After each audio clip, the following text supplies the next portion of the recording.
What's up, everybody? It's your boy Brandon Blakey, aka Brandon Lee TV. Welcome back to the Live with Brandon Blakey podcast. Now, kick back, relax, and come take a ride with me. Y'all, we got some breaking news about those South Carolina Gamecocks, the number one team in the nation and the only undefeated team in the nation, will be without their leading scorer and top rebounder for the next two games. What does that mean? And are they in trouble? We'll talk about it. But before we get into all that, make sure y'all hit that subscribe button for all the latest and the greatest and join our memberships. We got that exclusive content coming daily, weekly, whenever you need it. Now, let's get into it. You are now locked into the Live with Brandon Blakey podcast. Here is your host, Brandon Blakey. The Gamecocks will be without their leading scorer, top rebounder, and leading shot blocker in Kamilla Cardoso, who's going to link up with her Brazil teammates and play some pool games to try to qualify for the Paris Olympics. Look, this is major, but the good thing that I saw is that she has the support of the team and Don Staley. I mean, we want the best players on our team, and sometimes the best players are the best players that represent another country.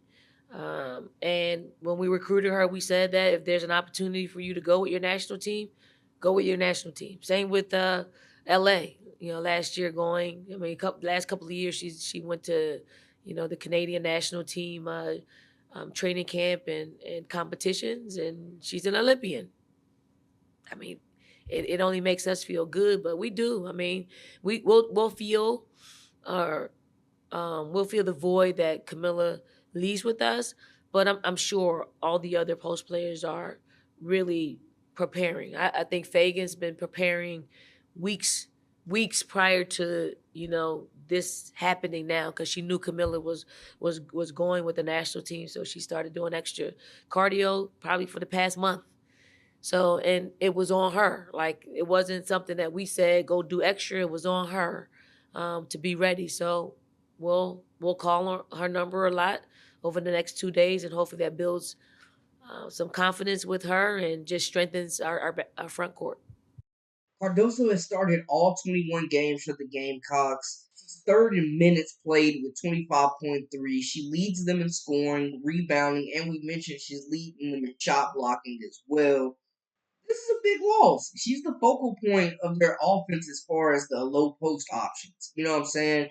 Her just ability to get down court and beat other defenders, beat other bigs down the court, and just post up, get that one drop step, and get those buckets, man. She's a big part of their transition attack. She's a big part of their defense. She's just overall a big part of what they do. So this is going to be a major, major loss, man.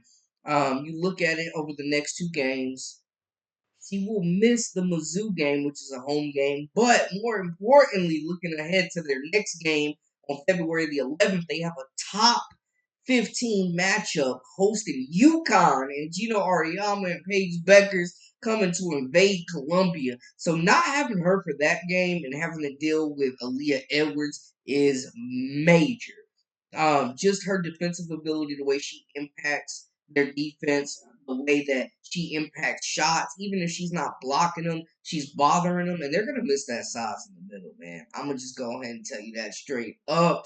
That's huge. Now, listening to Coach Don Staley talk about it a little bit, she has been preparing for this moment. Sanaya Fagan, the 6'3 junior, has been getting more and more minutes. She scored 10 points in their last contest, and you just assume she will be the one to pick up those extra minutes. Of course, you got Ashlyn Watkins as well, who's second on this team in shot blocking, one of the top blocking bigs in the nation. You have her coming in, who's also a capable scorer. Then, of course, you still got Chloe Kitts and Sonya Ja. So there's still plenty of size, plenty of depth in this front court.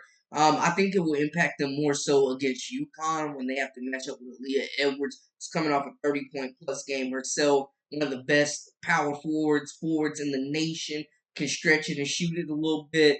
She's agile in space. She can be a problem on the glass. She's playing bigger than, she's having to play the five basically for this team because they don't have anybody that really can do what does down low. So this will be a huge absence. It's gonna put a lot of pressure on Fagan. Another big body that we've seen her continue to get minutes and continue to perform, and it seems like it was an effort to get her prepared for this moment, and she seems like she's relishing the opportunity. So I don't think UConn, that's gonna be interesting with Aaliyah Edwards. I'm just saying that's a big body down there. They're gonna have to defend. She can score. She can get buckets on the low block. She can hit the mid range jumper. You know what I'm saying? It's gonna be a lot of pressure. That's a tough matchup for Megan, man. I'm just saying.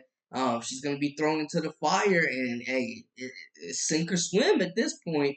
But just looking at it, monumental loss for South Carolina for those two games. You gotta respect it. Cardoso allegiance to her country. She played with them over the summer and led them to gold. So, hey, man, she's a big piece of what Brazil does too. But hey, that just this timing of the season, you don't really see this too much. Players leaving for international duty unless it's like soccer or something like that, or football, wherever you're watching from. But this is huge, man. They lose that just defensive anchor down low. Her transition offense, the way that they look for her, she's that big target that the guards like Raven Johnson and Tahina Pow can find in transition, hitting her in stride. She had a big game in their last contest, another double double.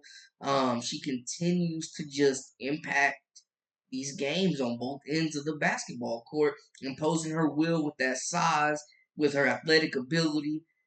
Still think she needs a go-to move. I'm just saying, but this was big. This is big. Just looking at it for those two games, especially that big matchup with UConn, where hey, if I'm UConn now and I'm some of those slashers, if I'm KK Arnold, I'm looking at it like, hey, we need to be trying to attack the cup and get to the basket. You know what I'm saying? No Cardoso. I'm licking my chops out there and I'm attacking that cup. That's their defensive anchor, and she's also their leading scorer. She's one of the most improved players. She's been Sixth Woman of the Year in the SEC.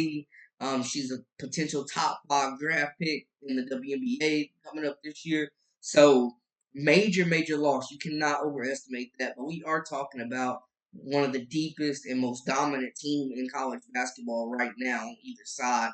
South Carolina is just getting it done, blowing everybody out. There's such a balanced attack. I don't think the offense will suffer a whole lot. I think it'll be a bigger impact on defense because they're going to be able to make up those points. I mean, Bree Hall's out there, Pow Johnson, Malaysia Fool Wiley, Ashley Watkins, Chloe Kitts is going to be leaned on.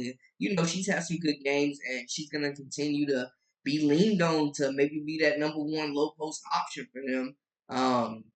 Moving forward for these next two games. Extra responsibility will fall on everybody. But at the end of the day, I think South Carolina will be fine. I think they will roll on through Mizzou, and then hey, this is a home game against UConn. A lot of star power, two storied programs, two Hall of Fame level coaches going at it. So this will be a great game. But I'm definitely looking at that Aaliyah Edwards matchup and what they decide to do about that situation because it could end up being a problem. I'm just saying. But y'all let me know how y'all feel in the comments. Holler at your boy. That's a wrap for us. For all the latest and the greatest, I am Brandon Blakeney, aka Brandon Lee TV. Until next time, hey, we out.